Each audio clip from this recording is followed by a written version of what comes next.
اکثر لوگ جو دیدار کرتے ہیں وہ تو سامنے آمنے دیدار ہوتا ہے، اس کے بعد کلٹی چھٹی چلو جاؤ ادھر، ان کو تو موقع نہیں ملتا کہ وہ اللہ مڑے گا کہیں جائے گا تو دیکھیں گے، وہ اسی وقت اکثر لوگ جو دیدار کرتے ہیں وہ تو سامنے آمنے دیدار ہوتا ہے، اس کے بعد کلٹی چھٹی چلو جاؤ ادھر، ان کو تو موقع نہیں ملتا کہ وہ اللہ مڑے گا کہیں جائے گا تو دیکھیں گے۔ بسم اللہ الرحمن الرحیم، الحمد لولیہ والصلاۃ علی نبیہ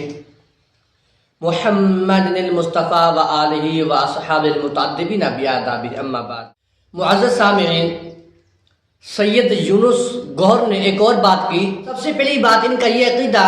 کہ ہر بندہ جس کا تعلق گوہر شاہی سے ہے وہ اللہ تعالیٰ کو دیکھ سکتا ہے،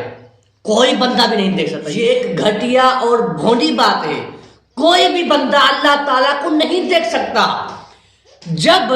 اللہ تعالیٰ کے پیارے نبی، اللہ تعالیٰ کے پیارے رسول حضرت موسیٰ علیہ السلام جو کوہ طور پر کھڑے ہو کر اللہ تعالیٰ سے کلام فرماتے تھے، جو اللہ تعالیٰ کی کلیم ہے، جو اللہ تعالیٰ سے کلام فرماتے تھے، وہ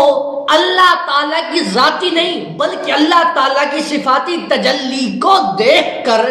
اللہ پاک کی صفاتی تجلی کو دیکھ کر وہ بے ہوش ہو گئے۔ حضرت موسیٰ علیہ السلام جب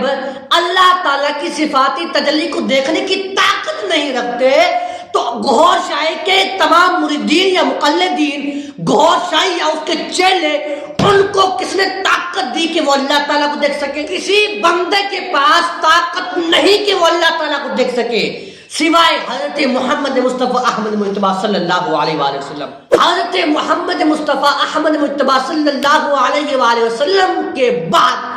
آج تک آدم علیہ السلام سے لے کر عیسیٰ علیہ السلام تک اور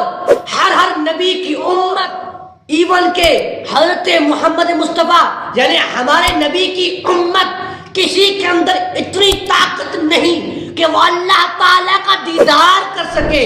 آپ کا یہ عقیدہ کہ گوہر شاہی کے ماننے والے اللہ کا دیدار کرتے یہ ایک جھوٹ ہے۔ میرے پاس یہ شفا شریف ہے، اس کی جلد پہلی صفحہ نمبر 178، حضرت ابو بکر ہجلی علیہ رحمہ اللہ تعالیٰ کے فرمان لن ترانی کی تفسیر میں کہتے ہیں،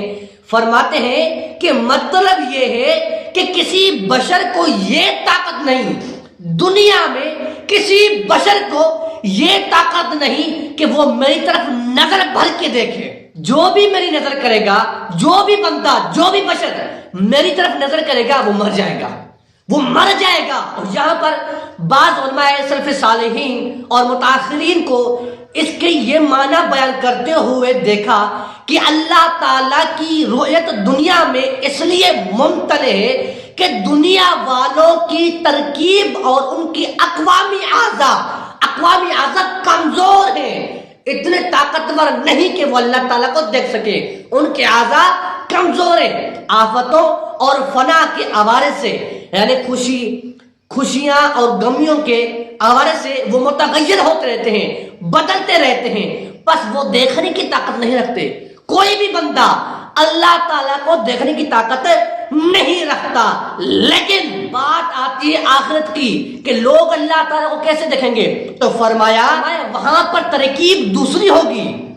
دوسری کس طرح ہوگی؟ ان تمام بشروں کو، ان انسانوں کو ایک ایسا رزق دیا جائے گا، کھلایا جائے گا جو ان کے پورے اعضاء جو ہوں گے وہ قوی پڑ جائیں گے، طاقت والے ہو جائیں گے، کہ آنکھوں میں اور دلوں کے اندر نور بھر جائے گا۔ پھر اللہ تعالی کی طرف سے ان کو دیدار الہی کی طاقت عطا کی جائے گی، پھر وہ اللہ تعالیٰ کو دیکھ سکیں گے اور ان کو کچھ نہ ہوگا، کیونکہ اس وقت اللہ تعالیٰ ان کو طاقت عطا فرمائے گا۔ دنیا میں اللہ پاک نے محمد مصطفیٰ صلی اللہ علیہ وآلہ وسلم کے علاوہ کسی کو یہ طاقت نہیں عطا فرمائی کہ وہ اللہ تعالیٰ کو آنکھ بھر دیکھ لے، وہ اللہ تعالیٰ کی ذاتی کیا صفات تجلی دیکھ لے۔ اور فرماتے اسی طرح میں نے مالک بن انس رضی اللہ تعالیٰ عنہ کا قول دیکھا، کہا کہ دنیا میں اللہ تعالیٰ کو دیکھا نہیں جا سکتا، اس لیے کہ وہ باقی ہے اور باقی کو فانی نہیں دیکھ سکتا۔ ہم جو امت محمدیہ ہیں، ہم جو بشر ہیں، ہم فانی ہیں، فنا ہو جانے والے ہیں، اللہ تعالیٰ باقی ہے، باقی رہنے والا ہے، باقی فانی کو نہیں دیکھ سکتا۔ آخرت کا وقت آئے گا، پھر انسان پھر بشر باقی ہوں گے، پھر وہ مریں گے نہیں، پھر وہ فنا نہیں ہوں گے، ان کی آنکھیں، ان کا پورا جسم باقی رہنے والا ہوگا، پھر وہ اللہ تعالیٰ کو بھی دیکھ سکتے ہیں کیونکہ اللہ تعالیٰ باقی رہنے والا ہے۔ سامعین، یہ گفتگو جو میں نے آپ کے سامنے کی، آپ تمام احباب نے یہ سماعت فرمائی، یہ جو سید یونس الگوہر کا یہ جو عقائد ہیں اور یہ جو گوھر شاہی ہیں، جو کہتے ہیں کہ امام مہدی جو ہیں وہ گوھر شاہی ہیں، امام مہدی آ چکے ہیں، وہ ہمارے مرشد گوھر شاہی ہیں، یہ بالکل ایک باطل باتیں ہیں۔